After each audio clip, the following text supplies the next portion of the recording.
Squiz Kids acknowledges the traditional owners of the lands on which we podcast, the Turrbal and Kombumerri people.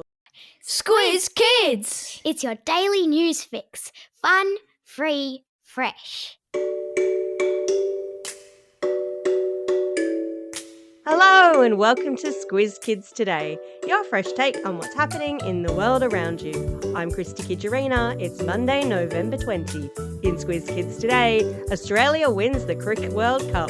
Mulletfest is almost on us. Meet the firefighting goats, and SpaceX gets ready to try again. That's what's making news, kids style. The lowdown. It was a weekend of sport not for the faint-hearted, meaning that you had to be ready for some drama and tension. Viewers were quite literally on the edges of their seats, as was I very early this morning as Australia took out the final of the one-day International Cricket World Cup against India. After 45 days and 47 matches where India remained undefeated, Australia won the final match convincingly with 6 wickets in hand. Travis Head taking out man of the match, scoring 137 to help the Aussies to their 241 run target with 42 balls to spare. The AFLW players also battled it out this weekend for a spot in next week's preliminary finals. The Adelaide Crows ended the Sydney Swans season with a 67-point victory, and Sunday afternoon's matchup between the Melbourne Demons and Geelong Cats became a nail-biter as the Cats held on to win over last year's reigning premiers, putting both the Cats and Crows into next week's finals against the Brisbane Lions and North Melbourne Kangaroos respectively. Meanwhile, over in Las Vegas, young Aussie driver Oscar Piastri started the Formula One Grand Prix way back at number 18 on the grid before driving an almost flawless race, seeing him get up to third place at one point before dropping back to finish in 10th position for McLaren and gaining an extra point for the fastest lap of the race. The race was won by world champion Max Verstappen for the Red Bull Racing team, all while wearing an Elvis-inspired race suit. Viva Las Vegas! And finally, to the biggest nail-biter of all, the countdown of the top 100 episodes of Bluey. And the winner? Cricket! Where Bluey's dad explains that cricket is much more than hitting a ball around. No spoilers, but if you haven't seen it, you are missing out. Where are those tissues?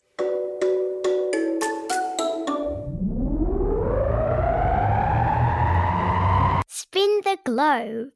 Each day we give the world globe a spin and find a news story from wherever it stops. And today we've landed in England, where country doctor Alistair Bush is getting very bushy. Dr. Bush, who had always had a very neat haircut, started growing his luscious locks during a COVID lockdown. And when the opportunity came for a cut, he opted for the business at the front, party at the back look that is the mullet. Why is this news, I hear you ask? Well, it's because Dr. Bush's magnificent mullet has scored him an entry to Mulletfest, an international celebration of mullets to be held in New South Wales Hunter Valley next month. And if he wins, Dr. Bush plans to cut off the mullet, burn the hair, and place the ashes into an urn in tribute to the tiny trophy that is awarded in the prestigious cricket test tournament between England and Australia, known as the Ashes. I've stuck a link to Mulletfest in your episode notes in case you're wanting to start prepping for next year.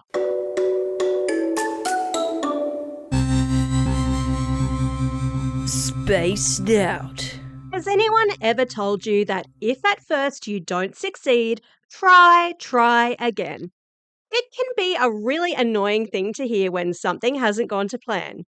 But it's a super important lesson to learn, and one that SpaceX, Elon Musk's spaceflight company, will be taking to heart this week. A planned test flight of an uncrewed spacecraft called Starship launched from South Texas on Saturday morning US time. It successfully reached space but couldn't complete the scheduled 90-minute flight because a fault caused what SpaceX described as a rapid, unscheduled disassembly, which is just a fancy way of saying that it exploded. So, why is SpaceX testing these spacecraft?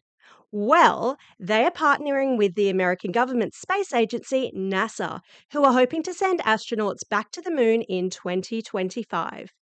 Elon Musk says that the tests are important even if they result in explosions so that they can improve the spacecraft. I think we can all learn something from that. Animal Kingdom. If you've ever met a goat, you probably know that they have an insatiable appetite, meaning that they never feel full. Actually, I can relate to that.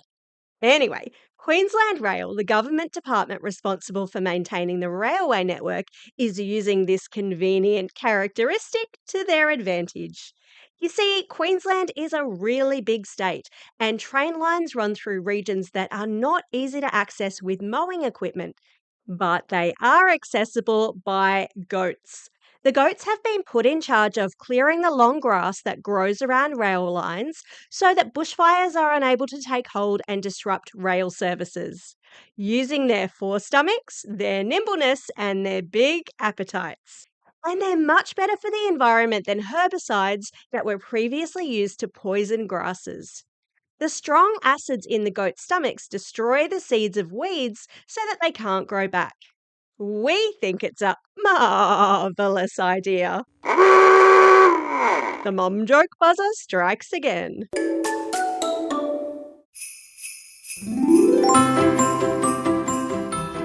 Things are beginning to look a lot like Christmas here at Squiz Kids HQ.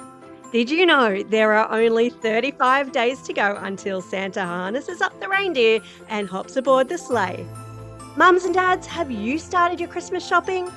If not, never fear, Squiz Kids has you covered this year. We've got our very own merch store with some awesome Squiz Kids branded merch.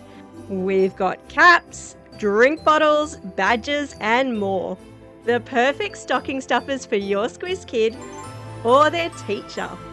Links are in the episode notes and on our website squizkids.com.au. You're welcome.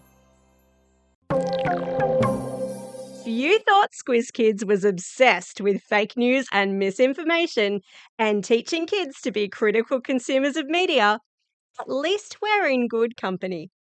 Last week, Bryce sat down with YouTube's Rachel Lord to discuss our mutual passion, keeping kids safe online by arming them with the skills to spot misinformation and share responsibly. The podcast dives into the key messages behind YouTube's Hit Pause series of videos, including how to check the source and spot when someone might not be giving you the full picture.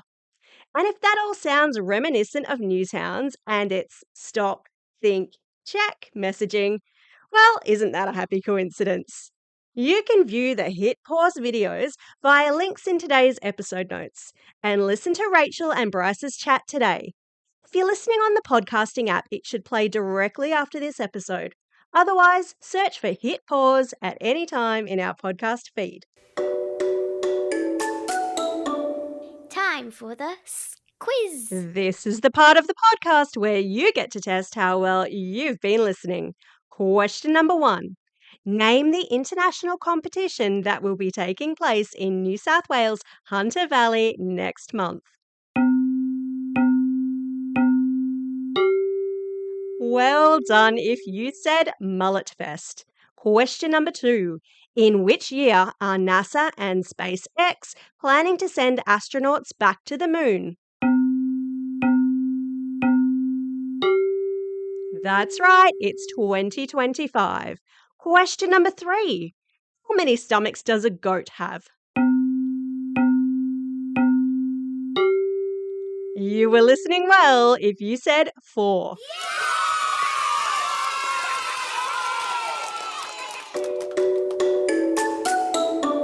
Shout outs. It's November 20.